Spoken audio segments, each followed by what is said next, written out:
हरे कृष्णा, जय श्री हरि। आप सभी श्रद्धालु भक्तों का स्वागत है श्रीमद् भागवत महापुराण के 12वें दिन के पावन पाठ में। श्रीमद् भागवत महापुराण भगवान की अनंत महिमा और उनके दिव्य उपदेशों का अमूल्य भंडार है। हर दिन का पाठ हमारे जीवन में भक्ति, शांति और धर्म का प्रकाश फैलाता है। ये दिन हमें कर्तव्य निष्ठा, करुणा और न्याय के महत्व का संदेश देता है, जो भगवान के जीवन से हमें सीखने को मिलता है। आइए हम सभी श्रद्धा और भक्ति से इस दिव्य कथा का श्रवण करें और श्री कृष्ण की कृपा का अनुभव करें। आप वीडियो को लाइक करें, अपने प्रियजनों के साथ साझा करें और चैनल को सब्सक्राइब करना ना भूलें, ताकि ये पुण्य कथा अधिक से अधिक लोगों तक पहुँचे। ओम नमो भगवते वासुदेवाय नमः। श्री सुखदेव जी कहते हैं, परीक्षित, भगवान श्री कृष्ण ने देखा कि माता पिता को मेरे ऐश्वर्य का, मेरे भगवत भाव का ज्ञान हो गया है, परंतु इन्हें ऐसा ज्ञान होना ठीक नहीं। इससे तो ये पुत्र स्नेह का सुख भी नहीं पा सकते। ऐसा सोचकर उन्होंने उन पर अपनी वे योग माया फैला दी, जो उनके स्वजनों को मुग्ध रखकर उनकी लीला में सहायक होती है। यदुवंश शिरोमणि भगवान श्री कृष्ण बड़े भाई बलराम जी के साथ अपने माँ बाप के पास जाकर आदर पूर्वक और विनय से झुककर मेरी अम्मा, मेरे पिताजी, इन शब्दों से उन्हें प्रसन्न करते हुए कहने लगे, पिताजी, माताजी, हम आपके पुत्र हैं और आप हमारे लिए सर्वदा उत्कंठित रहे हैं। फिर भी आप हमारे बाल्य, पौगंड और किशोर अवस्था का सुख हमसे नहीं पा सके। दुर्दैववश हम लोगों को आपके पास रहने का सौभाग्य ही नहीं मिला। इसी से बालकों को माता पिता के घर में रहकर जो लाड़ प्यार का सुख मिलता है, वे हमें भी नहीं मिल सका। पिता और माता ही इस शरीर को जन्म देते हैं और इसका लालन पालन करते हैं। तब कहीं जाकर ये शरीर धर्म, अर्थ, काम अथवा मोक्ष की प्राप्ति का साधन बनता है। यदि कोई मनुष्य 100 वर्ष तक जीकर माता और पिता की सेवा करता रहे, तब भी वे उनके उपकार से उऋण नहीं हो सकता। जो पुत्र सामर्थ्य रहते भी अपने माँ बाप की शरीर और धन से सेवा नहीं करता, उसके मरने पर यमदूत उसे उसके अपने शरीर का मांस खिलाते हैं। जो पुरुष समर्थ होकर भी बूढ़े माता पिता, सती पत्नी, बालक, संतान, गुरु, ब्राह्मण और शरणागत का भरण पोषण नहीं करता, वे जीता हुआ भी मुर्दे के समान है। पिताजी, हमारे इतने दिन व्यर्थ ही बीत गए, क्योंकि कंस के भय से सदा उद्विग्न रहने के कारण हम आपकी सेवा करने में असमर्थ रहे। मेरी माँ और मेरे पिताजी, हम आप दोनों हमें क्षमा करें। हाय, दुष्ट कंस ने आपको इतने कष्ट दिए, परंतु हम परतंत्र रहने के कारण आपकी कोई सेवा भी न कर सके। परीक्षित, अपनी लीला से मनुष्य बने हुए विश्वात्मा श्री हरि की इस वाणी से मोहित हो देवकी वसुदेव ने उन्हें गोद में ले लिया और हृदय से चिपकाकर परम आनंद प्राप्त किया। राजन, वे स्नेह पास से बंधकर पूर्णत मोहित हो गए और आंसुओं की धारा से अभिषेक करने लगे, यहाँ तक कि आंसुओं के कारण गला रुंध जाने से वे कुछ बोल न सके। देवकी नंदन भगवान श्री कृष्ण ने इस प्रकार अपने माता पिता को सांत्वना देकर अपने नाना उग्रसेन को यदुवंशियों का राजा बना दिया और उनसे कहा, महाराज, हम आपकी प्रजा है, आप हम लोगों पर शासन कीजिए। राजा याति का शाप होने के कारण यदुवंशी राज सिंहासन पर बैठ नहीं सकते, परंतु मेरी ऐसी ही इच्छा है, इसलिए आपको दोष न होगा। जब मैं सेवक बनकर आपकी सेवा करता रहूंगा, तब बड़े बड़े देवता भी सर झुकाकर आपको भेंट देंगे। दूसरे नरपतियों के बारे में तो कहना ही क्या। परीक्षित, भगवान श्री कृष्ण ही सारे विश्व के विधाता हैं। उन्होंने जो कंस के भय से व्याकुल होकर इधर उधर भाग गए थे, उन यदु, वृष्णि, अंधक, मधु, दशाह और कुकुर आदि वंशों में उत्पन्न सजातीय संबंधियों को ढूंढ ढूंढ कर बुलवाया। उन्हें घर से बाहर रहने में बड़ा क्लेश उठाना पड़ा था। भगवान ने उनका सत्कार किया, सांत्वना दी और उन्हें खूब धन संपत्ति देकर तृप्त किया तथा अपने अपने घरों में बसा दिया। अब सारे के सारे यदुवंशी भगवान श्री कृष्ण तथा बलराम जी के बाहुबल से सुरक्षित थे। उनकी कृपा से उन्हें किसी प्रकार की व्यथा नहीं थी, दुख नहीं था। उनके सारे मनोरथ सफल हो गए थे, ये कृतार्थ हो गए थे। अब वे अपने अपने घरों में आनंद से विहार करने लगे। भगवान श्री कृष्ण का बदन आनंद का सदन है। वे नित्य प्रफुल्लित, कभी न कुम्हलाने वाला कमल है। उसका सौंदर्य अपार है। सद्यहास और चितवन उस पर सदा नाचती रहती है। यदुवंशी दिन प्रतिदिन उसका दर्शन करके आनंद मगन रहते। मथुरा के वृद्ध पुरुष भी युवकों के समान अत्यंत बलवान और उत्साहित हो गए थे, क्योंकि वे अपने नेत्रों के दोनों से बारंबार भगवान के मुखारविंद का अमृत में मकरंद रस पान करते रहते थे।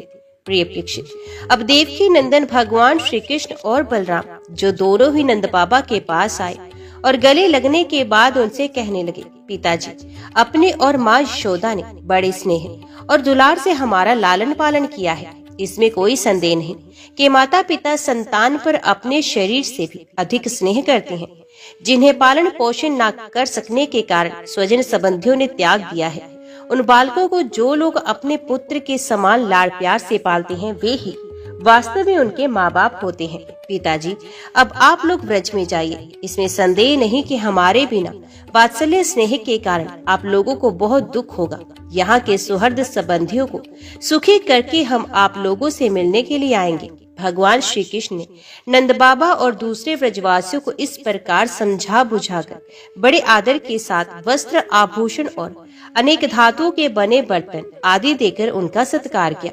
भगवान की बात सुनकर नंद बाबा ने प्रेम से अधीर होकर दोनों भाइयों को गले से लगाया और फिर नेत्रों में आंसू भरकर गोपों के साथ ब्रज के लिए प्रस्थान किया। हे राजन, इसके बाद वसुदेव जी ने अपने पुरोहित गर्गाचार्य तथा दूसरे ब्राह्मणों से दोनों पुत्रों का विधि पूर्वक द्विजातीय समुचित यज्ञोपीत संस्कार करवाया। उन्हें विविध प्रकार के वस्त्र और आभूषणों से ब्राह्मणों का सत्कार करके उन्हें बहुत सी दक्षिणा तथा बछड़ों वाली गाय दी। सभी गौएं गले में सोने की माला पहने हुई थी तथा और भी बहुत से आभूषणों एवं रेशमी वस्त्रों की मालाओं से विभूषित थी। महामती वसुदेव जी ने भगवान श्री कृष्ण और बलराम जी के जन्म नक्षत्र में जितनी गौएं मन ही मन संकल्प करके दी थी, उन्हें पहले कंस ने अन्याय से छीन लिया था। अब उनका स्मरण करके उन्होंने ब्राह्मणों को वे फिर से दे दी। इस प्रकार यदुवंश के आचार्य गर्ग जी से संस्कार कराकर बलराम जी और श्री कृष्ण द्विजत्व को प्राप्त हुए। उसका ब्रह्मचर्य अखंड तो था ही, अब उन्होंने गायत्री पूर्वक अध्ययन करने के लिए उसे नियमित स्वीकार भी किया। श्री कृष्ण और बलराम जगत के एकमात्र स्वामी है, सर्वज्ञ है। सभी विद्याएं उन्हीं से निकली हैं। उनका निर्मल ज्ञान स्वतः सिद्ध है। फिर भी उन्होंने मनुष्य से लीला करके उसे छिपा रखा था। अब वे दोनों गुरुकुल में निवास करने की इच्छा से कश्यप गोत्री सांदीपनि मुनि के पास गए, जो अवंतीपुरी उज्जैन में रहते थे। वे दोनों भाई विधि पूर्वक गुरु जी के पास रहने लगे। उस समय वे बड़े ही सुस्यंत अपनी चेष्टाओं को सर्वथा नियमित रखे हुए थे। गुरु जी तो उनका आदर करते ही थे। भगवान श्री कृष्ण और बलराम जी भी गुरु की उत्तम सेवा कैसे करनी चाहिए, इसका आदर्श लोगों के सामने रखते हुए बड़ी भक्ति से इष्ट देव के समान उनकी सेवा करने लगे। गुरुवर सांदीपनि जी उनकी शुद्ध भाव से युक्त सेवा से बहुत प्रसन्न हुए। उन्होंने दोनों भाइयों को 6 अंगों और उपनिषदों के सह संपूर्ण वेदों की शिक्षा दी। इनके सिवा मंत्र और देवताओं के ज्ञान के साथ धनुर्वेद, मनुस्मृति आदि धर्मशास्त्र, मीमांसा आदि वेदों का तात्पर्य बतलाने वाले शास्त्र, तर्क विद्या आदि की भी शिक्षा दी। साथ ही संधि, विग्रह, यान, आसन, द्विध और आश्रय, इन 6 भेदों से युक्त राजनीति का भी अध्ययन कराया। परीक्षित, भगवान श्री कृष्ण और बलराम सारी विद्याओं के प्रवर्तक हैं। इस समय केवल श्रेष्ठ मनुष्य का सा व्यवहार करते हुए भी वे अध्ययन कर रहे थे। उन्होंने गुरु जी के केवल एक बार कहने मात्र से सारी विद्याएं सीख ली। केवल 64 दिन रात में ही सैमिनी शिरोमणि दोनों भाइयों ने 64 कलाओं का ज्ञान प्राप्त किया। इस प्रकार अध्ययन समाप्त होने पर उन्होंने सांदीपनि मुनि से प्रार्थना की कि आपकी जो इच्छा हो गुरु दक्षिणा मांग ले। महाराज, सांदीपनि मुनि ने उनकी अद्भुत महिमा और अलौकिक बुद्धि का अनुभव कर लिया था, इसलिए उन्होंने अपनी पत्नी से सलाह करके ये गुरु दक्षिणा मांगी कि प्रभास क्षेत्र में हमारा बालक समुद्र में डूबकर मर गया था, उसे तुम लोग लाके दो। बलराम जी और श्री कृष्ण का पराक्रम अनंत था, दोनों ही महारथी थे। उन्होंने बहुत अच्छा कहकर गुरु जी की आज्ञा स्वीकार की और रथ पर सवार होकर प्रभास क्षेत्र में गए। ये समुद्र तट पर जाकर क्षण भर बैठे रहे।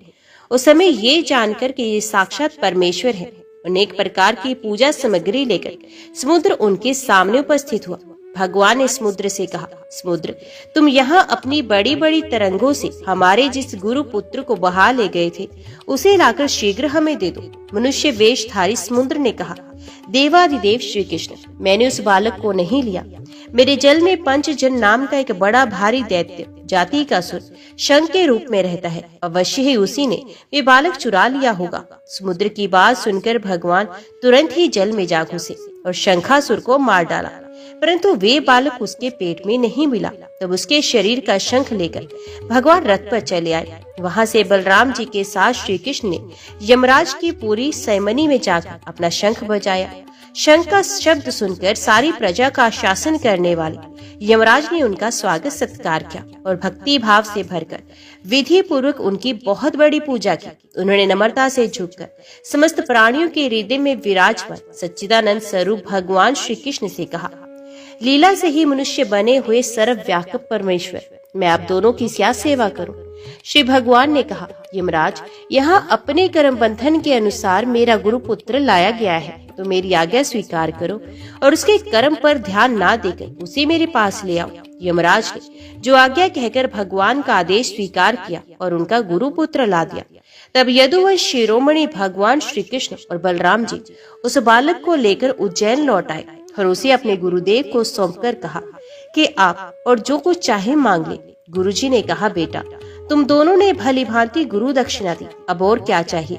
जो तुम्हारे जैसे पुरुषोत्तमों का गुरु है, उसका कौन सा मनोरथ अपूर्ण रह सकता है? वीरो, अब तुम दोनों अपने घर जाओ। तुम्हें लोगों को पवित्र करने वाली कीर्ति प्राप्त हो। तुम्हारी पढ़ी हुई विद्या इस लोक और परलोक में सदा नवीन बनी रहे, कभी विस्मृत ना हो। बेटा परीक्षित फिर गुरु जी से आज्ञा लेकर वायु के समान वेग और मेघ के समान शब्द वाले रथ पर सवार होकर दोनों भाई मथुरा लौट आए। मथुरा की प्रजा बहुत दिनों तक श्री कृष्ण और बलराम जी को ना देखने से अत्यंत दुखी हो रही थी। अब उन्हें आया देख सबके सब परम आनंद में मगन हो गए, मानो खोया हुआ धन मिल गया हो।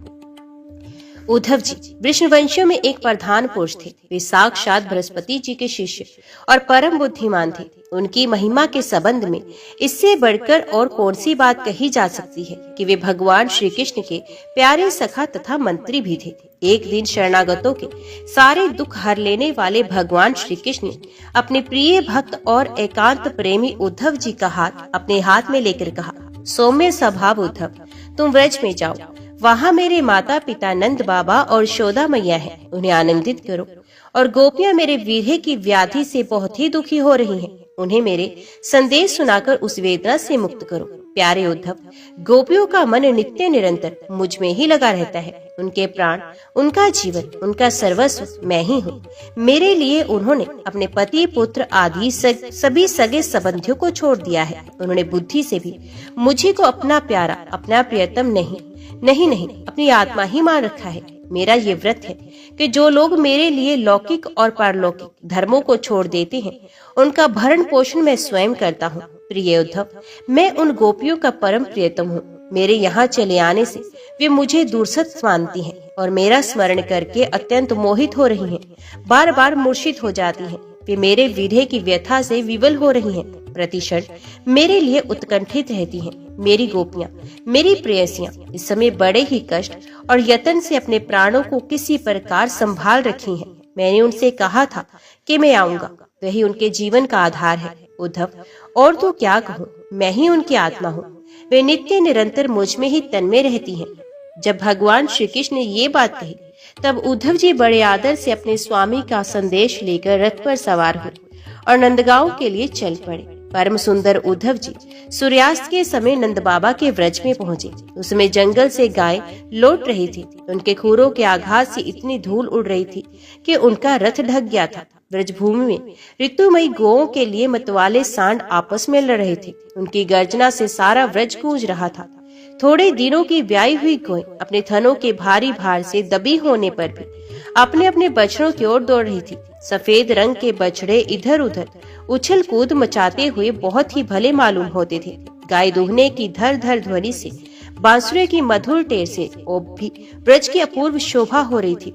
गोपी और गोप सुंदर सुंदर वस्त्र तथा गहनों से सज धज कर श्री कृष्ण तथा बलराम जी के मंगलमय चरित्रों का गान कर रहे थे और इस प्रकार व्रज की शोभा और भी बढ़ गई।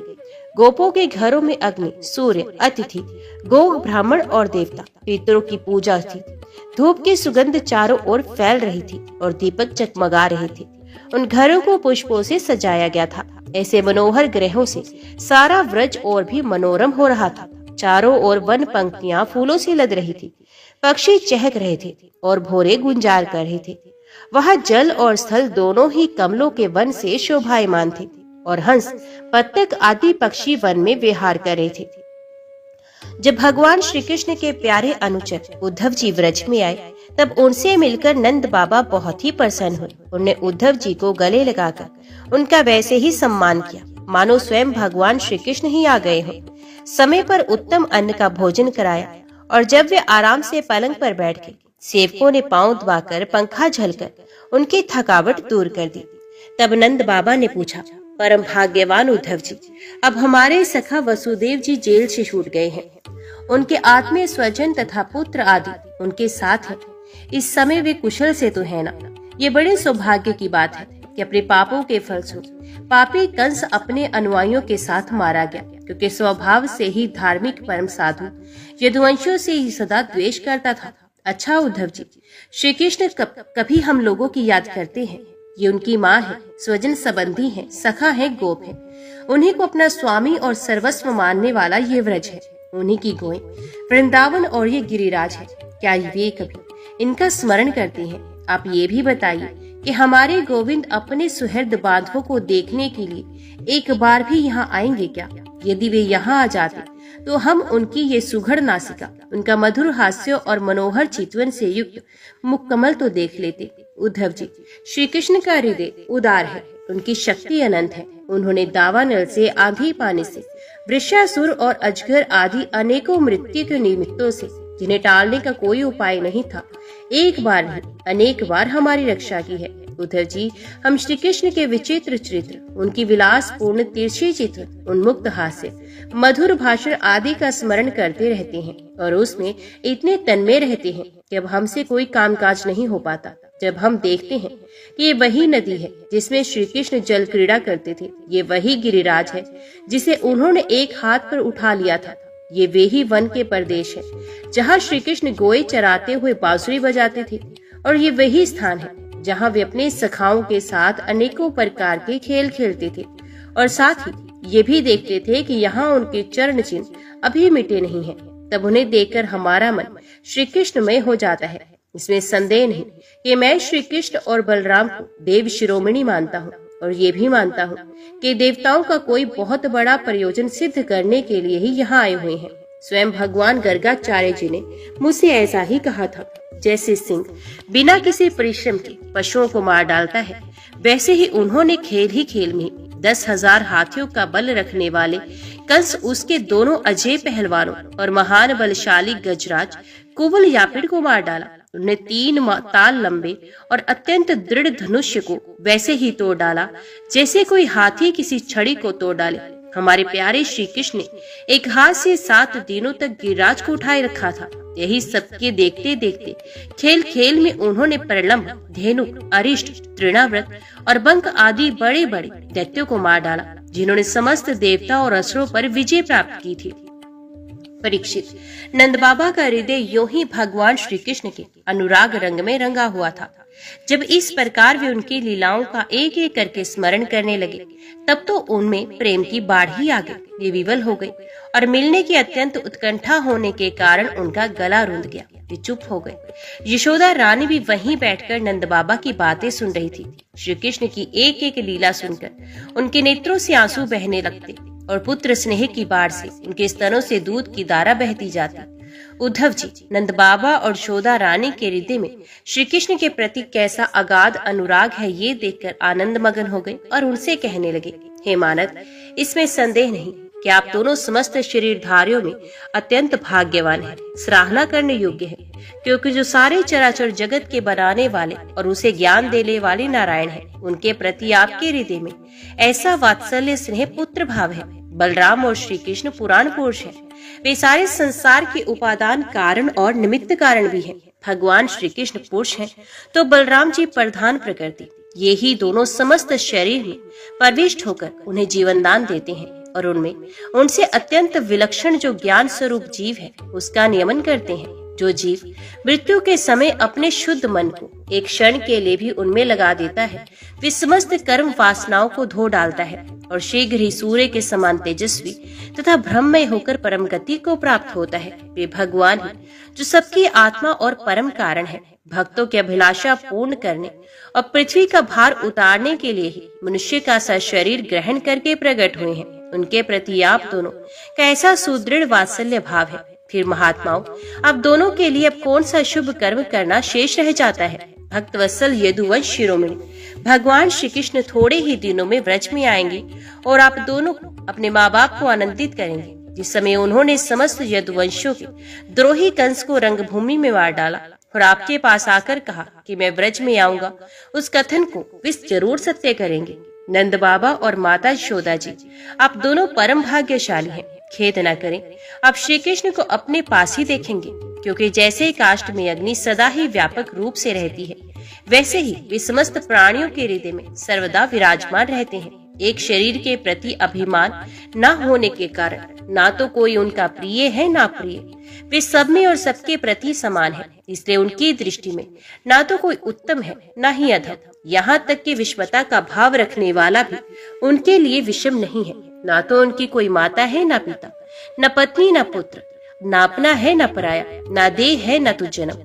इस लोक में उनका कोई कर्म नहीं, फिर भी वे साधुओं के परित्राण के लिए लीला करने के लिए देवादि, सात्विक, मत्स्य आदि, तामस एवं मनुष्य आदि मिश्र योनियों में शरीर धारण करते हैं। भगवान अजन्मा है, उसमें प्राकृतिक, सत्व, रज आदि में से एक भी गुण नहीं। इस प्रकार इन गुणों से अतीत होने पर भी लीला के लिए खेल खेल में वे सत्व, रज और तम इन तीनों गुणों को स्वीकार करते हैं और उनके द्वारा जगत की रचना, पालन और संहार करते हैं। जब बच्चे घुमरी प्रेता खेलने लगते हैं, जब मनुष्य वेग से चक्कर लगाने लगते हैं, तब उन्हें सारी पृथ्वी घूमती हुई जान पड़ती है। वैसे ही वास्तव में सब कुछ करने वाला चित्त ही है, परंतु उस चित्त में अहम बुद्धि हो जाने के कारण भ्रमवश उसे आत्मा अपने मैं समझ लेने के कारण जीव अपने को कर्ता समझने लगता है।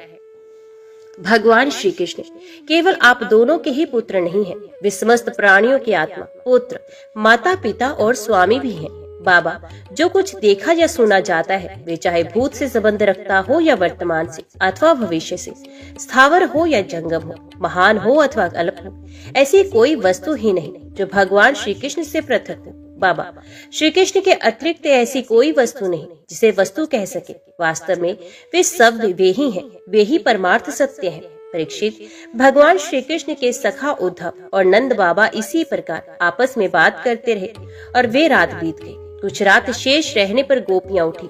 दीपक जलाकर उन्होंने घर की देलियों पर वसुदेव का पूजन किया, अपने घरों को झाड़ बुहार कर साफ किया और फिर दही मतने लगी। गोपियों की कलाइयों में कंगन शोभायमान हो रहे थे।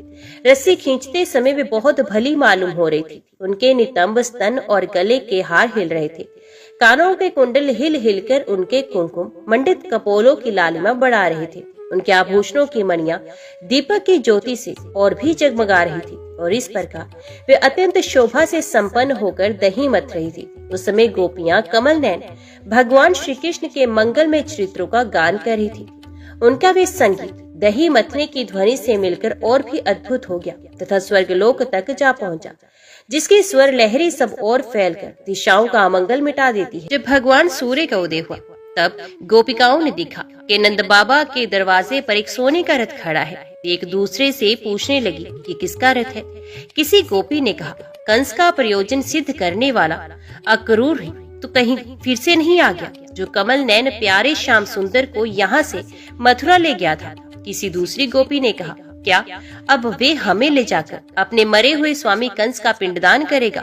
अब यहाँ उसके आने का क्या प्रयोजन हो सकता है? ब्रजवासिनी स्त्रियां इसी प्रकार आपस में बातचीत कर ही रही थी कि उसी समय नित्य क्रम से निवृत्त होकर उद्धव जी वहां पहुंचे।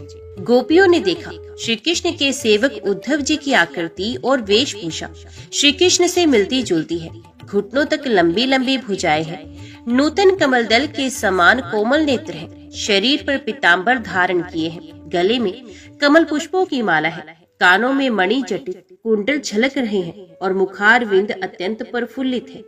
पवित्र मुस्कान वाली गोपियों ने आपस में कहा, ये पुरुष देखने में तो बहुत सुंदर है, परंतु ये है कौन? कहाँ से आया है? किसका दूत है? इसने श्री कृष्ण जैसी वेशभूषा क्यों धारण कर रखी है? सबकी सब गोपियां उनका परिचय प्राप्त करने के लिए अत्यंत उत्सुक हो गई और उनमें से बहुत सी पवित्र कीर्ति भगवान श्री कृष्ण के चरण कमलों के आश्रित तथा उनके सेवक सखा उद्धव जी को चारों ओर से घेर कर खड़ी हो गई। जब उन्हें मालूम हुआ कि ये तो रमा रमण भगवान श्री कृष्ण का संदेश लेकर आए हैं, तब उन्होंने वीणे से झुककर सलज, हास्य, चितवन और मधुर वाणी आदि से उद्धव जी का अत्यंत सत्कार किया तथा एकांत में आसन पर बैठाकर वे उनसे इस प्रकार कहने लगे, उद्धव जी, हम जानती हैं कि आप यदुनाथ के पार्षद हैं, उन्हीं का संदेश लेकर यहाँ पधारे हैं। आपके स्वामी ने अपने माता पिता को सुख देने के लिए आपको यहाँ भेजा है, अन्यथा हमें तो अब नंदगांव में गौ के रहने की जगह में उनके स्मरण करने योग्य कोई भी वस्तु दिखाई नहीं पड़ती। माता पिता आदि सगे संबंधियों का स्नेह बंधन तो बड़े बड़े ऋषि मुनि भी बड़ी कठिनाई से छोड़ पाते हैं। दूसरों के साथ जो प्रेम संबंध का स्वांग किया जाता है, ये तो किसी न किसी स्वार्थ के लिए ही होता है। भोरों का पुष्पों से और पुरुषों का स्त्रियों से ऐसा ही स्वार्थ का प्रेम संबंध होता है। जब वैश्या समझती है कि मेरे यहाँ आने वाले के पास धन नहीं, तब वे उसे दूर भगा देती है। जब प्रजा देखती है कि ये राजा हमारी रक्षा नहीं कर सकता, तब वे उसका साथ छोड़ देती है। अध्ययन समाप्त हो जाने पर कितने शिष्य अपने आचार्यों की सेवा करते हैं। यज्ञ की दक्षिणा मिली कि ऋत्विज लोग चलते बने।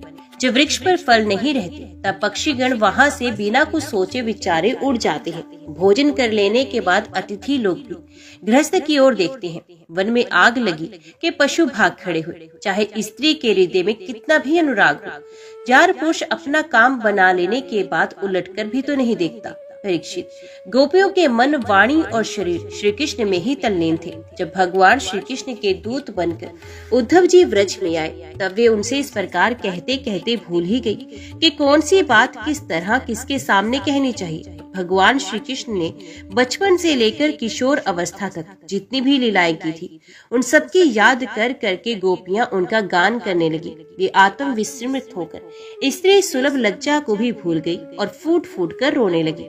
एक गोपी को उसमें स्मरण हो रहा था कि भगवान श्री कृष्ण के मिलन की लीला का।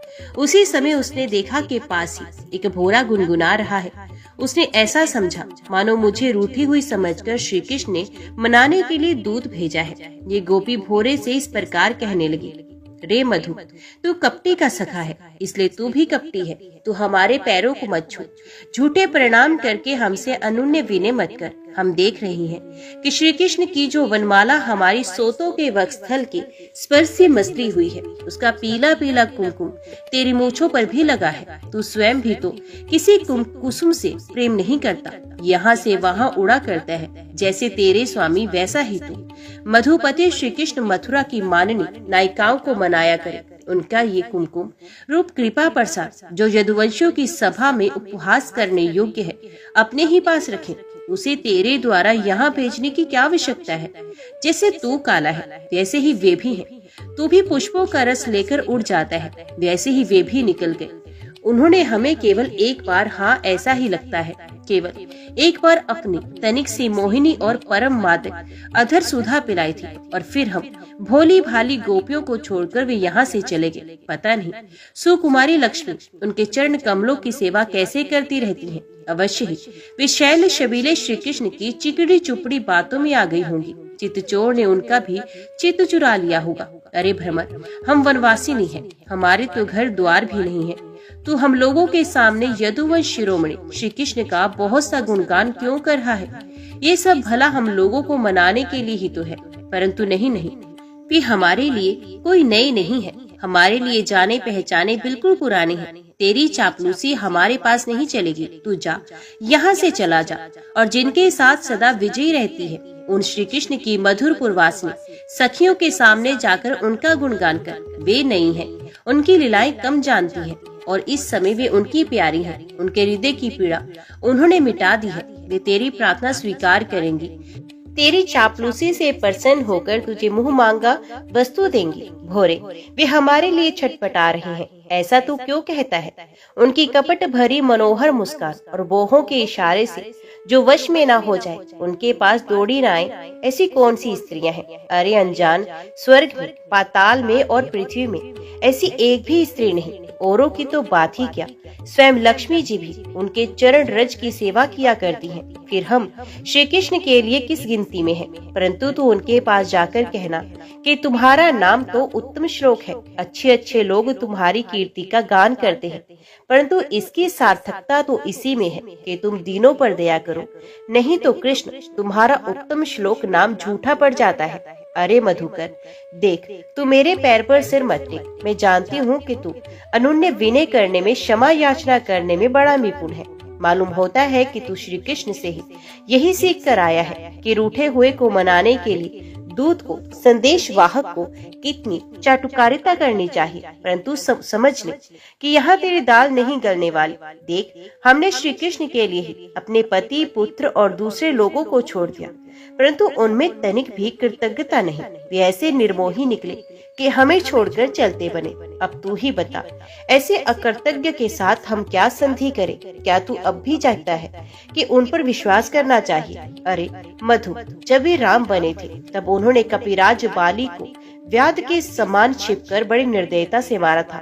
बेचारी शूर्पणखा कामवश उनके पास आई थी, परंतु उन्होंने अपनी स्त्री के वश में होकर उस बेचारी के नाक कान काट डाले और इस प्रकार उसे कुरूप बना दिया। ब्राह्मण के घर वामन के रूप में जन्म लेकर उन्होंने क्या किया?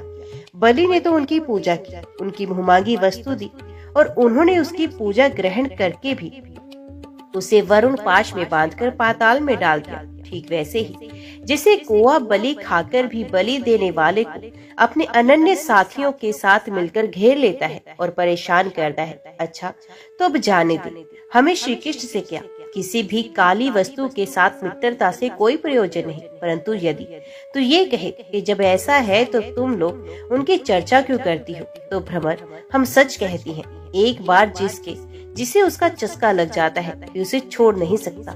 ऐसी दशा में हम चाहने पर भी उनकी चर्चा नहीं छोड़ सकती। श्री कृष्ण की लीला रूप कर्ण अमृत के एक कण का भी जो स्वादन कर लेता है, उसके राग, द्वेष, सुख, दुख आदि द्वंद्व छूट जाते हैं। यहाँ तक कि बहुत से लोग तो अपने दुख से सनी हुई घर गृहस्थी छोड़कर अकिंचन हो जाते हैं, अपने पास कुछ भी संग्रह परिग्रह नहीं रखते और पक्षियों की तरह चुन चुन कर भीख मांगकर अपना पेट भरते हैं, दीन दुनिया से जाते रहते हैं, फिर भी श्री कृष्ण की लीला कथा छोड़ नहीं पाते। वास्तव में उसका रस, उसका चस्का ऐसा ही है। यदि दशा हमारी हो वैसे जैसे कृष्ण सार मृग की पत्नी भोली भाली हरनिया व्याध के सुमधुर गान का विश्वास कर लेती हैं और उसके जाल में फंसकर मारी जाती हैं, वैसे ही हम भोली भाली गोपियां भी उस छलिया कृष्ण की कपट भरी मीठी मीठी बातों में आकर उन्हें सत्य के समान मान बैठी और उनके नख स्पर्श से होने वाली काम व्याधि का बार बार अनुभव करती रही। इसलिए श्री कृष्ण के दूत भोरे, अब इस विषय में तू और कुछ मत कह, तुझे कहना ही है तो कुछ दूसरी बात कह। हमारे प्रियतम के प्यारे सखा, जान पड़ता है कि तुम एक बार उधर जाकर फिर लौट आए हो। अवश्य ही हमारे प्रियतम ने मनाने के लिए तुम्हें यहाँ भेजा होगा। प्रिय भ्रमर, तुम सब प्रकार से हमारे माननीय हो, कहो तुम्हारी क्या इच्छा है, हमसे जो चाहो सो मांग लो। अच्छा, तुम सच बताओ, क्या हमें वहाँ ले चलना चाहती हो? अजी, उनके पास जाकर लौटना बड़ा कठिन है, हम तो उनके पास जा चुकी है, परंतु तुम हमें वहाँ ले जाकर करोगे क्या? प्यारे भ्रमर, उनके साथ उनके वक्ष स्थल पर तो उनकी प्यारी पत्नी लक्ष्मी जी सदा रहती है ना, तब वहाँ हमारा निर्वाह कैसे होगा? अच्छा, हमारे प्रियतम के प्यारे दूत मधुकर, हमें ये बतलाओ कि आर्य पुत्र भगवान श्री कृष्ण गुरुकुल से लौटकर मधुपुरी में अब सुख से तो है ना? क्या वे कभी नंद बाबा, यशोदा रानी, यहाँ के घर, सगे संबंधी, ग्वाल बालों को याद करते हैं? और क्या हम दासियों की भी कोई बात कभी चलाते हैं? प्यारे भ्रमर, हमें ये भी बतलाओ कि कभी वे अपनी अगर के समय दिव्य सुगंध से युक्त भुजा हमारे सर पर रखेंगे? क्या हमारे जीवन में कभी ऐसा शुभ अवसर भी आएगा? श्री सुखदेव जी कहते हैं, परीक्षित, गोपियां भगवान श्री कृष्ण के दर्शन के लिए अत्यंत उत्सुक लालायित हो रही थी, उनके लिए तड़प रही थी। उनके बातें सुनकर उद्धव जी ने उन्हें उनके प्रियतम का संदेश सुनाकर सांत्वना देते हुए इस प्रकार कहा। उद्धव जी ने कहा, अहो गोपियों, तुम कृत्य कृत्य हो, तुम्हारा जीवन सफल है। देवियों, तुम सारे संसार के लिए पूजनीय हो, क्योंकि तुम लोगों ने इस प्रकार भगवान श्री कृष्ण को अपना हृदय, अपना सर्वस्व समर्पित कर दिया है। दान, व्रत, तप, होम, जप, वेदाध्ययन, ध्यान, धारणा, समाधि और कल्याण के अन्य विविध साधनों के द्वारा भगवान की भक्ति प्राप्त हो, यही प्रयत्न किया जाता है। ये बड़े सौभाग्य की बात है कि तुम लोगों ने पवित्र कीर्ति भगवान श्री कृष्ण के प्रति वही सर्वोत्तम प्रेम भक्ति प्राप्त की है और उसी का आदर्श स्थापित भी किया है, जो बड़े बड़े ऋषि मुनियों के लिए भी अत्यंत दुर्लभ है। सचमुच ये कितने सौभाग्य की बात है कि तुमने अपने पुत्र, पति, देह, स्वजन और घरों को छोड़कर पुरुषोत्तम भगवान श्री कृष्ण को, जो सबके परम पति हैं, पति के रूप में वर्ण किया है। महाभाग्यवती गोपियों, भगवान श्री कृष्ण के वियोग से तुमने उन इंद्रियातीत परमात्मा के प्रति ये भाव प्राप्त कर लिया है, जो सभी वस्तुओं के रूप में उनका दर्शन कराता है। तुम लोगों का वे भाव मेरे सामने भी प्रकट हुआ कि मेरे ऊपर तुम देवियों की बड़ी ही दया है। मैं अपने स्वामी का गुप्त काम करने वाला दूत हूँ। तुम्हारे प्रियतम भगवान श्री कृष्ण ने तुम लोगों को परम सुख देने के लिए ये प्रिय संदेश भेजा है। कल्याणियों, वही लेकर मैं तुम लोगों के पास आया हूँ, अब उसे सुनो। भगवान श्री कृष्ण ने कहा है, मैं सबका उपादान कारण होने से सबकी आत्मा हूँ, सब में अनुगत हूँ, इसलिए मुझसे कभी भी तुम्हारा वियोग नहीं हो सकता। जैसे संसार के सभी भौतिक पदार्थों में आकाश, वायु, अग्नि, जल और पृथ्वी, ये पांचों भूत व्याप्त है, इन्हीं से सब वस्तुएं बनी है और यही उन वस्तुओं के रूप में है, वैसे ही मैं मन, प्राण, पंचभूत, इंद्रिय और उनके विषयों का आश्रय हूँ। वे मुझ में है, मैं उनमें हूँ, और सच पूछो तो मैं ही उनके रूप में प्रकट हो रहा हूँ। मैं ही अपनी माया के द्वारा भूत, इंद्रिय और उनके विषयों के रूप में होकर उनका आश्रय बन जाता हूँ तथा स्वयं निमित्त भी बनकर अपने आप को ही रचता हूँ, पालता हूँ और समेट लेता हूँ। आत्मा माया और माया के कार्यों से पृथक है। वे विशुद्ध ज्ञान स्वरूप जड़ प्रकृति, अनेक जीव तथा अपने ही आवंतन भेदों से रही सर्वथा शुद्ध है। कोई भी गुण उसका स्पर्श नहीं कर पाते। माया की तीन वृत्तियां हैं, सुषुप्ति, स्वप्न और जागृत। इनके द्वारा वही अखंड अनंत बोध स्वरूप आत्मा कभी प्राज्ञ तो कभी तेजस और कभी विश्व रूप से प्रतीत होती है। मनुष्य को चाहिए कि वे समझे, स्वप्न में दिखने वाले पदार्थों के समान ही जागृत अवस्था में इंद्रियों के विषय भी प्रतीत हो रहे हैं, वे मिथ्या है। इसलिए उन विषयों का चिंतन करने वाले मन और इंद्रियों को रोक लें और मानो सोकर उठा हो। इस प्रकार जगत के स्वाप्निक विषयों को त्याग कर मेरा साक्षात्कार करें। जिस प्रकार सभी नदियां घूम फिरकर समुद्र में ही पहुंचती हैं, उसी प्रकार मनस्वी पुरुषों का वेदाभ्यास, योग साधन, आत्मनातम, विवेक, त्याग, तपस्या, इंद्रिय संयम और सत्य आदि समस्त धर्म मेरी प्राप्ति में ही समाप्त होते हैं। सबका सच्चा फल है मेरा साक्षात्कार, क्योंकि वे सब मन को निरुद्ध करके मेरे पास पहुंचाते हैं। गोपियों, इसमें संदेह नहीं कि मैं तुम्हारे नयनों का ध्रुव तारा हूँ, तुम्हारा जीवन सर्वस्व है। किंतु मैं जो तुमसे इतना दूर रहता हूँ, उसका कारण है वे यही है कि तुम निरंतर मेरा ध्यान कर सको। शरीर से दूर रहने पर भी मन से तुम मेरी सन्निधि का अनुभव करो। अपना मन मेरे पास रखो, क्योंकि स्त्री और अनन्य प्रेमियों का चित्त अपने परदेसी प्रियतम में जितना निश्चल भाव से लगा रहता है, उतना आंखों के सामने पास रहने वाले प्रियतम में नहीं लगता। अशेष वृत्तियों से रहित संपूर्ण मन मुझ में लगाकर जब तुम लोग मेरा अनुसरण करोगे, तब शीघ्र ही सदा के लिए मुझे प्राप्त हो जाओगे। कल्याणी, जिस समय मैंने वृंदावन में शारदीय पूर्णिमा की रात्रि में रास क्रीड़ा की थी, उस समय जो गोपियां स्वजनों के रोक लेने से व्रज में ही रह गई, मेरे साथ रास विहार में सम्मिलित नहीं हो सकी, वे मेरी लीलाओं का स्मरण करने से ही मुझे प्राप्त हो गई थी। तुम्हें भी मैं मिलूंगा अवश्य, निराश होने की कोई बात नहीं। सुखदेव जी कहते हैं, परीक्षित, अपने प्रियतम श्री कृष्ण का संदेशा सुनकर गोपियों को बड़ा आनंद हुआ। उनके संदेश से उन्हें श्री कृष्ण के स्वरूप और एक एक लीला की याद आने लगी। गोपियों ने कहा, उद्धव जी, ये बड़े सौभाग्य की और आनंद की बात है कि यदुवंशियों को सताने वाला पापी कंस अपने अनुयायियों के साथ मारा गया। ये भी कम आनंद की बात नहीं कि श्री कृष्ण के बंधु बांधव और गुरुजनों के सारे मनोरथ पूर्ण हो गए तथा अब हमारे प्यारे श्याम सुंदर उनके साथ सकुशल निवास कर रहे हैं। किंतु उद्धव जी, एक बात आप हमें बताइए, जिस प्रकार हम अपनी प्रेम भरी लजीली मुस्कान और उन्मुक्त चितवन से उनकी पूजा करती हैं और वे भी हमसे प्यार करते थे, उसी प्रकार मथुरा की स्त्रियों से भी प्रेम करते हैं या नहीं? तब दूसरी गोपी बोल उठी, अरे सखी, हमारे प्यारे श्याम सुंदर तो प्रेम की मोहिनी कला के विशेषज्ञ हैं। सभी श्रेष्ठ स्त्रियां उनसे प्यार करती हैं। फिर भला जब नगर की स्त्रियां उनसे मीठी मीठी बातें करेंगी और हाव भाव से उनकी ओर देखेंगी, तब वे उन पर क्यों ना रिझेंगे? दूसरी गोपियां बोली, साधु, आप ये तो बताइए कि जब कभी नागरी नारियों की मंडली में कोई बात चलती है और हमारे प्यारे स्वच्छंद रूप से बिना किसी संकोच के जब प्रेम की बातें करने लगते हैं, तब क्या कभी प्रसंगवश हम गवार ग्वालिनों को भी याद करते हैं? कुछ गोपियों ने कहा, उद्धव जी, क्या कभी श्री कृष्ण उन रात्रियों का स्मरण करते हैं जब कुमुदनी तथा कुंद के पुष्प खिले हुए थे, चारों ओर चांदनी छिटक रही थी और वृंदावन अत्यंत रमणीय हो रहा था? उन रात्रियों में ही उन्होंने रास मंडल बनाकर हम लोगों के साथ नृत्य किया था। कितनी सुंदर थी वे रासलीला। उस समय हम लोगों के पैरों की नूपुर रुंझुन रुंझुन बज रहे थे।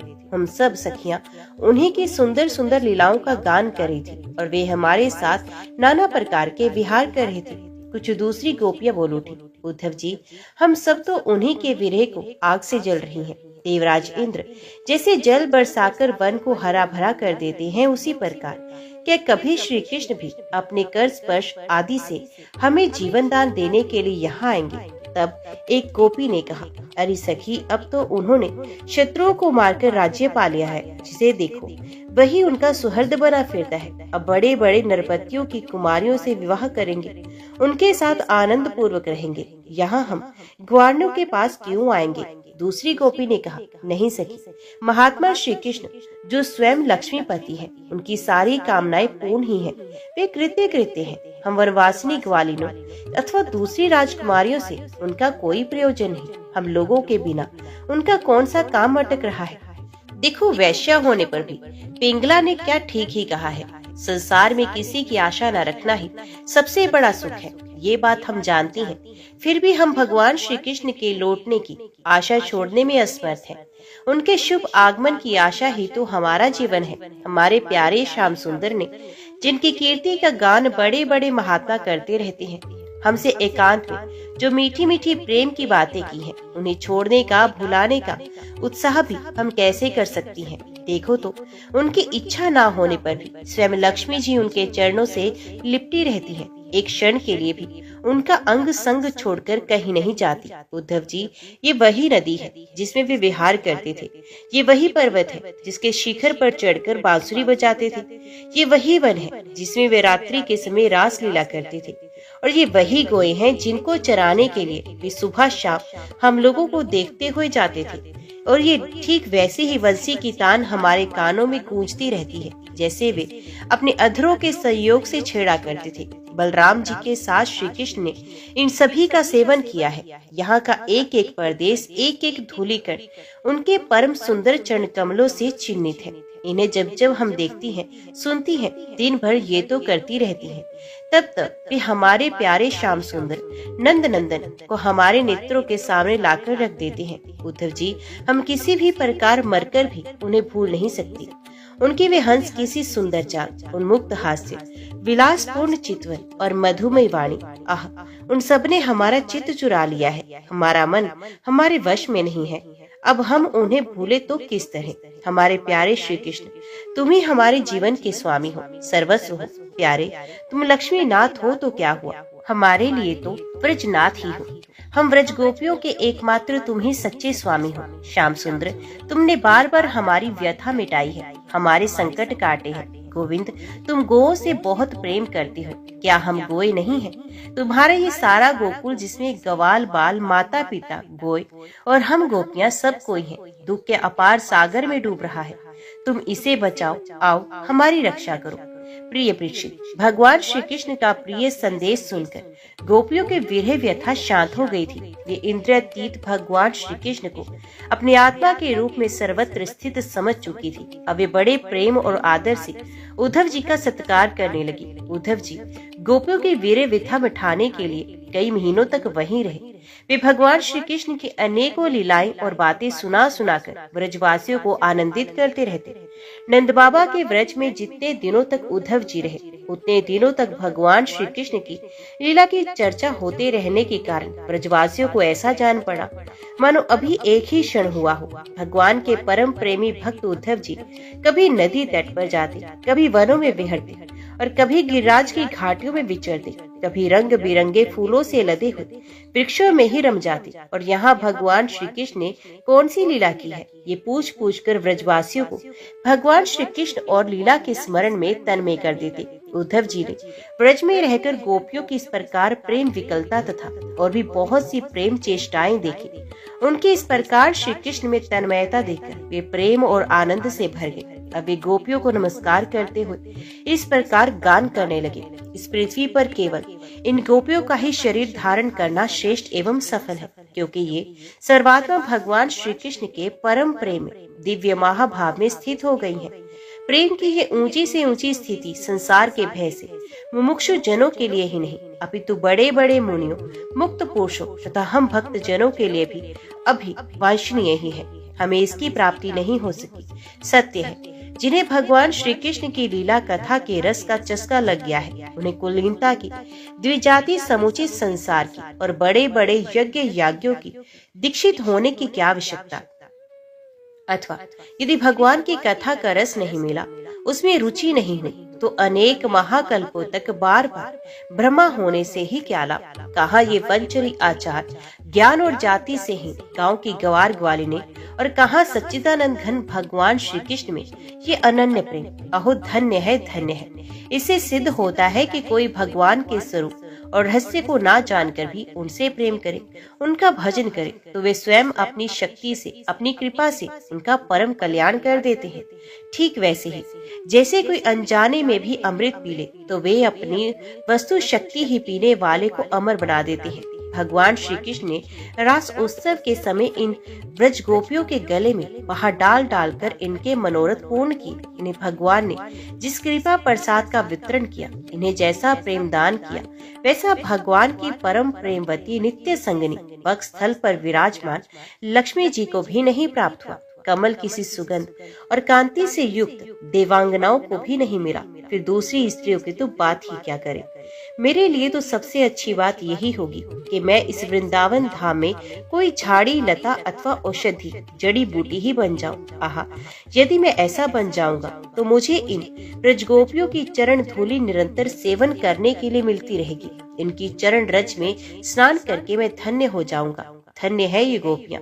देखो तो सही, जिनको छोड़ना अत्यंत कठिन है, उन स्वजन संबंधियों को तथा लोक विधि की आर्य मर्यादा को परित्याग करके इन्होंने भगवान की पदवी, उनके साथ तन्मयता, उनका परम प्रेम प्राप्त कर लिया। औरों की तो बात ही क्या, भगवत वाणी, उनकी निश्वास रूप समस्त श्रुतियां, उपनिषदें भी अब तक भगवान के परम प्रेममय स्वरूप को ढूंढती ही रहती है, प्राप्त नहीं कर पाती। स्वयं भगवती लक्ष्मी जी जिनकी पूजा करती रहती है, ब्रह्मा शंकर आदि परम समर्थ देवता, पूर्ण काम आत्मा राम और बड़े बड़े योगेश्वर अपने हृदय में जिनका चिंतन करते रहते हैं, उन भगवान श्री कृष्ण ने उन्हीं चरणार विंदों को रासलीला के समय गोपियों के अपने वक्षस्थल पर रखा और उनका लिंगन करके अपने हृदय की जलन, विरह व्यथा शांति। नंद बाबा के व्रज में रहने वाली गोपांगनाओं की चरण धूलि को मैं बारंबार प्रणाम करता हूँ, उसे सर पर चढ़ाता हूँ। आहा, इन गोपियों ने भगवान श्री कृष्ण की लीला कथा के संबंध में जो कुछ गान किया, वे तीनों लोगों को पवित्र कर रहा है और सदा सर्वदा पवित्र करता भी रहेगा। परीक्षित, इस प्रकार कई महीनों तक व्रज में रहकर उद्धव जी ने अब मथुरा जाने के लिए गोपियों से, नंद बाबा से, यशोदा मैया से आज्ञा प्राप्त की। ग्वाल बालों से विदा लेकर वहां यात्रा करने के लिए वे रथ पर सवार हुए। जब उनका रथ व्रज से बाहर निकला तब नंद बाबा आदि गोपकर बहुत सी भेंट की सामग्री लेकर उनके पास आए और आंखों में आंसू भरकर उन्होंने बड़े प्रेम से कहा, उद्धव जी, अब हम यही चाहते हैं कि हमारे मन की एक एक वृत्ति, एक एक संकल्प श्री कृष्ण के चरण कमलों के ही आश्रित रहे, उन्हीं की सेवा के लिए उठे और उन्हीं में लगी भी रहे। हमारी वाणी नित्य निरंतर उन्हीं के नामों का उच्चारण करती रहे और शरीर उन्हीं को प्रणाम करने, उन्हीं की आज्ञा पालन और सेवा में लगा रहे। उद्धव जी, हम सच कहते हैं, हमें मोक्ष की इच्छा बिल्कुल नहीं है। हम भगवान की इच्छा से अपने कर्मों के अनुसार चाहे जिस योनि में जन्म ले वे शुभ आचरण करें, दान करें और उसका फल यही पाए कि हमारे अपने ईश्वर श्री कृष्ण में हमारी प्रीति उत्तरों उत्तर बढ़ती रहे। प्रिय परीक्षित, नंद बाबा आदि गोपों ने इस प्रकार श्री कृष्ण भक्ति के द्वारा उद्धव जी का सम्मान किया। अब वे भगवान श्री कृष्ण के द्वारा सुरक्षित मथुरापुरी में लौट आए। वहां पहुंचकर उन्होंने भगवान श्री कृष्ण को प्रणाम किया और उन्हें व्रजवासियों की प्रेममयी भक्ति का उद्रेक जैसा उन्होंने देखा था कह सुनाया। इसके बाद नंद बाबा ने भेंट की जो सामग्री दी थी वे उनको वसुदेव जी को, बलराम जी को और राजा उग्रसेन को दे दी। ओम नमो भगवते वासुदेवाय नमः।